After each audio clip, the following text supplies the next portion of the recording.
పులివెందుల్లో ఇప్పుడు కూడా వీళ్ళు ప్రజలు ఓటేసి గెలవలేదు. ఆ విషయం మనం గుర్తుపెట్టుకోవాలి. Over a period of time పులివెందుల్లో ఎవరైనా కానీ వేరే పార్టీలకు ఓటేస్తే వాళ్ళు అక్కడ బతకరు. ఎన్నికలైన తర్వాత కక్ష తెచ్చుకునే పరిస్థితి వస్తారు. దానివల్ల అక్కడ రాజకీయ నాయకులు కానీ రాజకీయ పార్టీలు కానీ మనుగడ సాధించలేకపోయినాయి. మొన్న కూడా మనం చూసాం, ఇక్కడ కడప ఎమ్మెల్యేలు ఉన్నారు.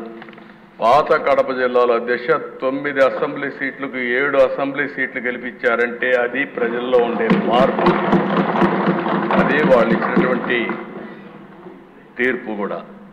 అలాంటిది అధ్యక్ష నాకు ఒకసారి అనుమానం ఇచ్చేది, పులివెందుల మారిగా రాష్ట్రాన్ని మొత్తం తయారు చేస్తామని. కడాన ఎన్నికల్లో కుప్పం, పిఠాపురం, మంగళగిరి ఇలాంటి కొన్ని కాన్స్టిట్యూన్సీలు వీళ్ళు ఆడిన ఆటలు చూస్తే అది భయంకరంగా ఆటలాడే పరిస్థితికి వచ్చారు. రాష్ట్రంలో సంపాదించిన అవినీతి డబ్బులు మొత్తం ఆడ పంచారు. కానీ ప్రజల్ని మెచ్చుకోవాలి అధ్యక్ష.